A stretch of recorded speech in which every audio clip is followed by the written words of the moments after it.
Welcome to the No Shame Podcast. I'm John Groders.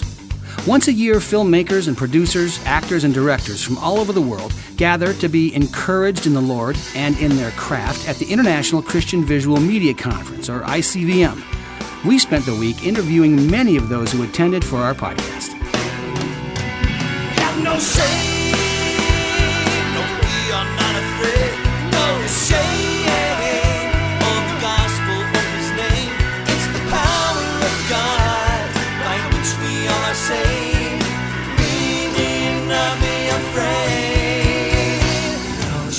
All right, welcome to the No Shame Podcast. We are at Day 1 ICVM. It is July 11, 2018, and I am sitting with Madeline Carroll, and it's kind of cool to just meet her 30 seconds ago and have this ridiculous opportunity to just talk to you.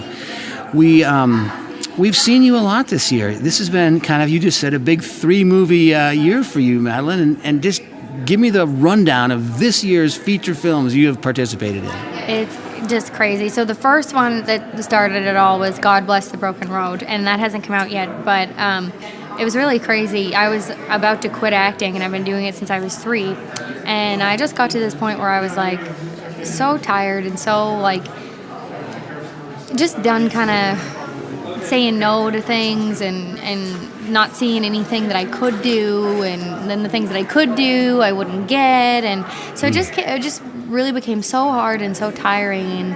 And when I was younger, you know, God is the one who put me on the path for acting. I was like discovered at 3 at a nail salon, so it was always the Lord. I always knew it was God, and He just opened all these doors. But when I hit 15, is it, you know, this really peak, and I was doing all these studio films, and offers were just coming. And when I hit that age, just everything kind of changed. The things that were coming were just no longer things I would want to be a part of. And then for like the next few years, the things I did work on were, you know, people who had worked with me when I was younger asked me to work for them again. And I would just, a lot of the auditions I got, I couldn't even bother going out on because they weren't things that I would have wanted to do or be proud of.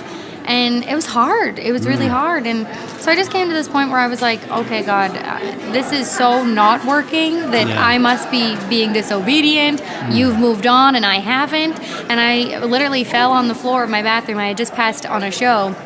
They were offering me this TV show, and I knew that it just wasn't going to be end up being in a place that I wanted to be with TV. It's, you know, kind of scary sometimes because you never know what's coming down the pipe with them.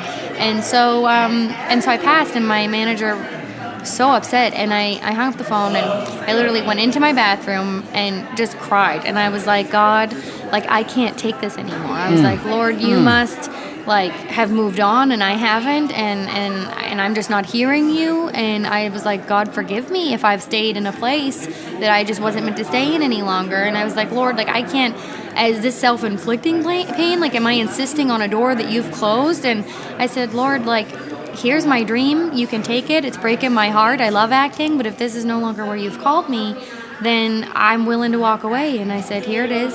And I said, you know, I'm heartbroken, Lord, but I went to get up, and I said, but God, if you would still have me here, and this is still where you've called me, then I said, Lord, you got to send me something. Yeah. And I said, better yet, send me something that would edify you, and that's how I'll know by being something for you that I'm still meant to be here.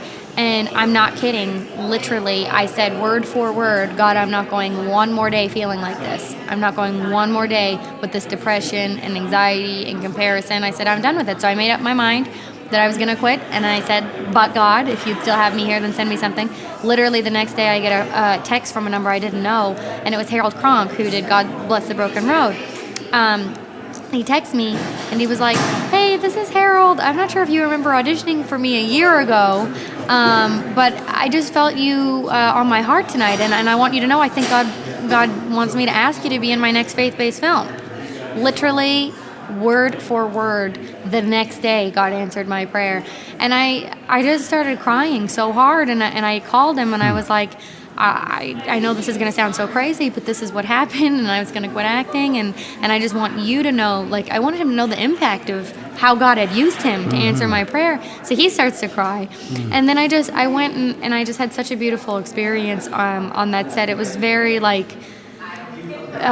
very different because I mean, I knew obviously that it was God all the other times he opened doors for me, but it was just different. You know what I mean? It was God literally reviving my dream, reviving my career, letting me know, no, this is still where I've called you, and this is still where I can use you. But I really didn't know how much use there was going to be until Imagine came out. And so when Imagine came out, it just kind of, God just had his way and just showed up and showed out with that movie. And then that opened the door for sharing my testimony. So all of these things that like I had went through that were so hard that I, worked on in private with God, he's just completely brought to the light. And it's so bizarre and strange, but there's nothing I can say other than like, my goodness, there's so much goodness in surrender. There's so much opportunity. There's so much blessing in surrender. It's very strange, but that's just who he is. We're talking with Madeline Carroll, and this idea that you are down to like, it's my last day. I'm going to move on to something else. And Harold Cronk calls with an offer. I can only when you say Imagine, she's talking about I Can Only Imagine, only the biggest Christian film maybe ever. And you played Shannon in that film. If you've seen I Can Only Imagine, she plays the the young love. We just saw a film that's going to be released this year called Indivisible. So it's interesting. I'm researching a film on a missionary from the 1800s named Hudson Taylor. So I'm reading the Hudson Taylor story about possibly writing the screenplay. The same thing happens in many Christians' lives in that for some reason, God waits till the last minute. And Hudson is on the verge, and then, I bet people listening to this automatically can relate to that idea, like, why does God sometimes take us all the way to see if we'll really depend on him and we're ready to give it up? And that sounds like that's right where you are. Okay, I'm done with this. And then it's been a really busy year for you on set. Amazing. Yeah, God was just like, literally this, the past year that I did God Bless and Imagine, and then went from there to Indivisible. The Lord just really was showing me, like, I am your casting director, I'm your director, I'm your producer. Those things came to me, you know what I mean? In very strange, different ways, they came to me. Yeah. And I didn't have to, fight my way or, do the normal way of things. You go in for a part. First, you're lucky if you hear about it, you know what I mean? Right. If you even get sent out on it. Right. And then once you get sent out, like it's just so crazy how God just wiped all that out and was like, this was set aside for you. And it amazes me and just blesses me. Like I was crying watching the Indivisible screening right now, and when I see Imagine, I've seen Imagine like 13 times now, and every time I see it, I cry so hard because I think of where I was and how I was so close to walking away, and God just showed up and showed out, and he had more vision for my life and more vision for my dream than I had. You know what I mean? And it's just amazing that that's the God we serve. That's the God, who cares for us so uniquely. You know what I mean? And then it was no mistake that he, gave me those films, because through that, speaking opened up for me, which was always a desire that I had as a little girl and never thought possible. You know what I mean? Yeah. And it's crazy. People don't, an actor is a self-employed business. Yes. So all of you out there who run your own self-employed coffee shops, hot dog stands, construction companies, imagine if people brought you the work when you needed the work and you had to say no to it. For an actor to say no to a part, and you said, parts were coming to you. You've been in the business since you were young, and you said no to parts. Those were paying gigs, and you were saying no to them. Tell me how you get the courage to do that. Well, I think I've always, especially as I got older too, turned more into my preteen, teen years, the verse I stand on all the time is, I have purpose in my heart that I might not sin against you. And I think that a big part of it when I was younger was my mom and dad, were very protective of me and very prayerful and just kind of really grew us up in the church, my brothers and I. And so I became acquainted with the Lord at a very young age. I started reading my word at like 8 or 9 and really like reading it and just felt God calling me and speaking to me. And so that really helped me make my decisions. And then as I got older, it was a little easier when the work was so frequent. It was hard to pass on a lot of big things, because some of the things that came along truly were like how people make it out in the movies, like, oh, this is your big break, you're going to be a movie star, you're going to do this movie, and ridiculous money, being offered 2-picture deals, and just insane. And it was almost like God. I was 11 when the first big thing just fell on my lap, and it was like God laid before me fame and fortune, and when you get a movie like that too, like for an actor, you're like fighting for parts all the time, like really preparing 5 pages of lines, and not hanging out with your friends and not doing things because you really want to get this part, and then you go in and sometimes they don't even look up from their clipboard, and you put so much of yourself in it. So it's just constant rejection all the time. And so for something to come and fall on your lap and to be something that you won't have to audition anymore, that you will just be a movie star and all your dreams will come true, it was hard. But you know what? I had such strong conviction in God because I was so close to Him that I just wanted to please Him above all else. And I said no, and then God rewarded that. And like 2 years later, I ended up getting another big movie, and then from there another big movie, and God just was like such a rewarder.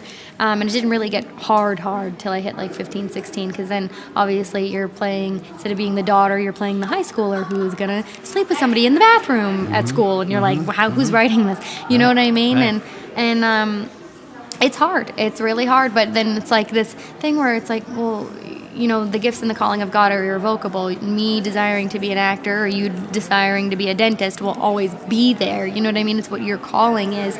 And so when these things come along and it starts to like get so hard, you're like, well, is God sending me this? Is this Him? And you just have to take it to your word and apply it to your word and be like, no, God wouldn't send me something where, this, and this is going to be in it, and that I would feel uncomfortable. And then, but fear is a liar, like that song truly is. Fear is a liar, and you think all these things, and you have people around you telling you, you'll never work again if you don't take this part, and you'll never. So yeah, it's hard, but you just have to know and purpose that God's plan is bigger than my plan, and God has more in store for me. Have you literally heard those words? You'll never work again. Have people I'm said not those kidding. words? Isn't 100%. that incredible? I've heard them too. You'll never work in this town again. Once I was on the phone call. I was on a phone call to someone, and they told me that, and I literally was sitting on the floor crying in the mall outside a store, waiting for them to come outside of a store. They didn't end up being part of my team very long after that anymore.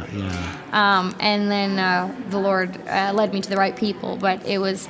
Yeah, it's hard because then you're like, well, you think to yourself, well, am I crazy? Like, am I insane for having my morals? You know what I mean? Yeah. You're like, am I the only one who cares about how I want to see myself? You might be, but you and the Lord both. That's two. Are you California girl? Where are you from? Born and raised in California. LA? Yeah. Yeah. So you're right in the neighborhood, and probably no place in the world where your peer pressure would be more excited about your acting career than in LA. I mean, did you feel that? Yeah, I definitely. Well, see, the thing is, like, it's such a comparison thing, you know what I mean? That's why I've always just, been like, Lord, how do you see me? God says you are victorious, you're righteous, you're set apart. Because, you go into a waiting room and everyone looks like you know what I mean? And then you're like, oh gosh, like they're so-and-so and they're more talented than me, so they're probably going to get the part. And, you just all these doubts and stuff. But what God has for you is set apart, like I said, like with Imagine. It was just completely set aside. And you just have to remind yourself, it's so important. If someone asked me what is the biggest thing for me in my walk, it would be my word and my prayer time, hearing God, praying, asking God for guidance and letting Him be the person that I ask for advice, you know what I mean? And it's sad though. A lot of people don't have that tool. You know what I mean? A lot of people don't know. Oh my goodness. That. Yeah. And it's sad.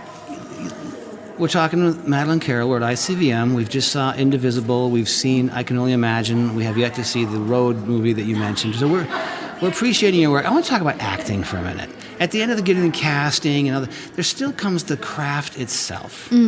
Tell me your approach to when it's the day we're shooting your scenes. How do you prepare yourself? How do you think about things that day? Gosh, I read my lines a lot, but I always say a prayer all day, pretty much. I'm kind of praying all day, but I'm like, Lord, you gave me the gift, God. Just let yourself be glorified in what I do today, God. Let there be something different about what I do, because I've been doing it long enough to know that, there's always someone more talented. There's always someone prettier. There's always someone who can fill the role. You know what I mean? That's easy. So the only thing that sets me apart is God and God's favor and God showing up for me. Literally, that's it. And I meet so many girls that like come off with all these methods and stuff while we're in the waiting room, and they talk to you like you know what they're talking about, and I'm just like, Right. oh yeah, that's right. So for me, like day of, I pray and ask God to just glorify Himself, but I read my lines a lot because I get nervous that I'll mess up and that I won't say the right thing. But I think that acting wise, what I found is just knowing them so much and so well that they just roll off your tongue. And I think I always try and do different things. Like I don't like to do the same take over and over. Right. I like to do it, even if it's a completely different way. Right. I try and do it a completely different way just so they have variety of what they would want. And it also gets a different reaction too out of the person you're talking to. You know what I mean? If I say something in a low voice, they're going to lean in a little bit and try and, counter that. And if you say something, but Right. it's just all play off each other, Yeah. and it's fun. You're just enjoying it. What do you look? You're going to help me now. So, what do you look for in a director? Like, give me advice. When I would get a chance to work with Madeline Carroll, and my goal is the same as yours. I want God to be glorified on our sets. I want our movies to be awesome, and I want every actor to come across so completely believable that there's not one millisecond when the audience knows that this is anything but Real life. unbroken story. There's no Yeah. So, as a director, what do you want from me, and what's been your favorite experiences where directors have really set you up for success? Well, I remember working with Rob Reiner when I did Flipped. And I remember just he was really the first director that I started taking note of the way they did things. Yeah.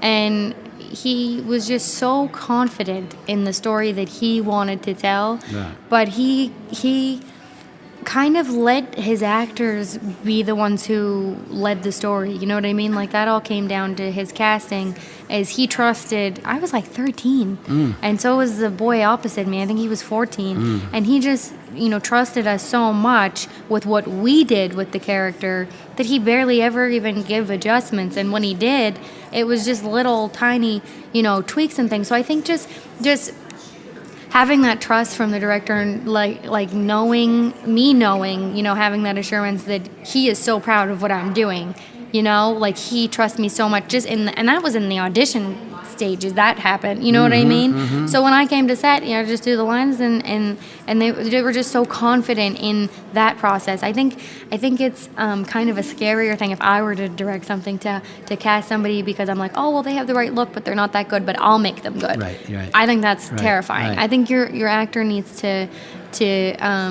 have such a good understanding of the character on their own before you come and marry it. Oh. You know what I mean? And I think that it's important to just like have the story you want to tell, because it's always hard when a director is like telling you 50 different things, Right, and you're right. like, so what way do you want it? Because they're Right. like, oh well, let's make it more sad, and then they're like, no, I don't want it to be sad. Yeah, they're fishing. They're fishing, and that's hard for me, because I'm like, well, like, what do you want? You know what I mean? And that's hard. Have you ever had a director yell at you? Thank the Lord. No. I've never had a director yell at conflict. me. You never had one of those Thank scenes. God. Yeah. But I've seen them, Have you? Yeah. and it's you don't want to be on the other end of it. But at the end of the day, what it is it's just miscommunication. Yeah.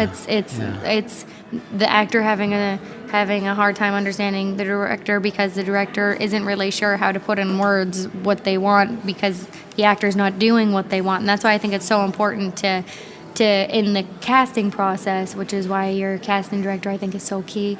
Like Bev is so good at what she does. Beverly Holloway, she's talking Yes, about. the Beverly Holloway is so good at what she does. Yeah. and it's so important to have that because they know the talent. You know what I mean? Right. They know Oh, yeah. the actors that they've stretched 50 million times and who you will be able to be trusted with. So I think solid casting director is the best advice for any director. Yeah, my phrase I use all the time is directing is 90% casting, and don't let any of us directors think anything else. So you guys bring it to life, and you live in a dream that is such a common dream, right? When we're little, we want to be a movie star or a fireman or a baseball player. I mean, there's a fairly limited options. But the truth is, God prevents most of us from having that which we think we wanted. And thank God He didn't give me, to be a rock star. Because how do most rock stars turn out? Not real good. So I'm happy I'm married. I'm happy my kids are healthy. I'm happy that God didn't give me everything I thought. But now I'm just a little bit over that vision and looking back. Young child actors, the track record isn't real good, in terms of the wholeness and health of their lives. So you started out young. You've been in the business. You've been in how many movies? Dozens. Oh my gosh. I don't know how many. But dozens. But I've looked at. She's been in a dozen movies with Jim Carrey. She's played with big names. But I just want to say, I guess you're saying, and especially to young women, that there's at least Madeline has found a way to act and be a part of this culture and not lose her mind. And even more than that, keep her walk with the Lord, trust in His guidance for her, and have the willingness to say no when it's hard to say no. So that God brought you this year 3 amazing movies, one of which I just saw. Great story, and you speak. I'm putting words in your mouth. I don't mean to do that, but talk to that young woman who's like, she wants to be an actor and she likes you. And what do you tell her?